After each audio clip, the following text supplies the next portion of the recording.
वालेकुम everyone, welcome back. आज हम बनाएंगे ईद स्पेशल में कलेजी हम बनाने वाले हैं तवे पे। तो हमने सबसे पहले क्या करना है, कलेजी को अच्छे से धोना है और छोटी छोटी सी क्यूब शक्ल में बोटियां कट कर लेनी है। बोटियों का साइज़ अपनी मनपसंद रखिए, इससे कोई फ़र्क नहीं पड़ता कि उसका क्या साइज़ है। यहाँ डाल रहे हैं धनिया और ज़ीरा आधा आधा चम्मच के करीब। सबसे पहले हम इसे मैरिनेट करेंगे। तो इसके बाद डाल लेते हैं इसमें हम काली मिर्चें आधा चम्मच के करीब। यहाँ पे मैंने लिया है चाट मसाला 1 चम्मच के करीब।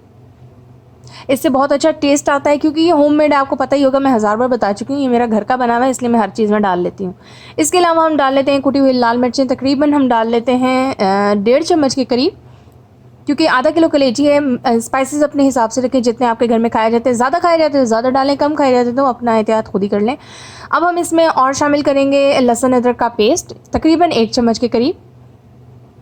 यहाँ पे अपने लहसुन अदरक भी शामिल कर लिया है। अब हम इसमें ऐड कर लेते हैं, यहाँ पे मैंने ले लिया था यानी कि ग्रीन जो चटनी होती है वो मैंने शामिल कर लिया 1 चम्मच। यहाँ लीमू ले लिया है, आधा कल निचोड़ लिया था, आधा आज निचोड़ूंगी। बहुत बड़ा सा लीमू है तो मैंने सोचा ज़ाया ना किया जाए तो यही निचोड़ लिया जाए। तकरीबन इसमें से जूस निकल गया 3 चम्मच, छोटे जो होते हैं चाय वाले, वो निकल गया था जूस, काफ़ी है इतना।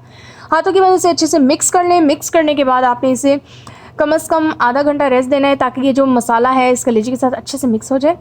और अब हम तैयार कर लेते हैं तवा हमने मीडियम फ्लेम पे गरम किया है। इसमें डाल दिया है 2 से 3 चम्मच के करीब ऑयल। अब हम इसमें शामिल कर लेते हैं कलेजी, जो कि हमने मैरिनेट करके आधा घंटा तक रखी हुई थी, और इसमें मसाला अच्छे से जज़्ब हो चुका है। यहाँ पर हम प्याज टमाटर वगैरह कुछ भी ऐड नहीं कर रहे हैं, हम बना रहे हैं तवा कलेजी बोटी, जो कि हम फोक से खाएंगे और ये एज अ स्टार्टर यूज़ होगी। ये सारे वो आंसर्स हैं जो आप मुझे क्वेश्चन करने वाले हैं, तो मैं पहले बता रही हूँ।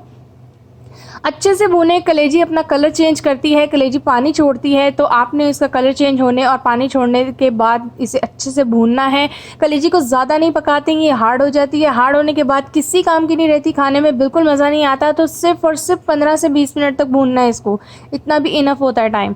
15 से 20 मिनट बाद इसका पानी जो ये छोड़ेगी, उसी में ही इसको अच्छे से पकाना है। और नमक जो है आप डालेंगे इसमें लास्ट में, तकरीबन आधा चम्मच के करीब इसमें नमक डालेंगे, जो कि इसके टेस्ट को दोबारा करेगा। नमक पहले नहीं डालते, कलेजी हार्ड हो जाती है। आप जो हमने कलेजी बनाई है ये तो एज अ स्टार्टर यूज़ होने वाली है, फोक से खा सकते हैं और चाहे तो दही वगैरह साथ रख के नान से भी खा लें, कोई फ़र्क नहीं पड़ता। तो मुझे एक क्वेश्चन जो आप लोग करने वाले हैं उसके आंसर मैं साथ साथ वीडियो में ही दे रही हूँ, ताकि आप लोगों के लिए भी आसानी हो, मेरे लिए भी आसानी हो जाए। यहाँ पे लगभग कलेजी हो चुकी है तैयार भून के। अभी से इतनी ज़बरदस्त खुशबू आ रही है, मैं तो जा रही हूँ भाई इसे खाने। और आप बनाइएगा, मुझे ज़रूर बताइएगा कि कैसी लगी। न्यू है तो सब्सक्राइब कीजिए, वीडियो पसंद आए तो लाइक कीजिए। Thanks for watching. अल्लाह हाफिज़।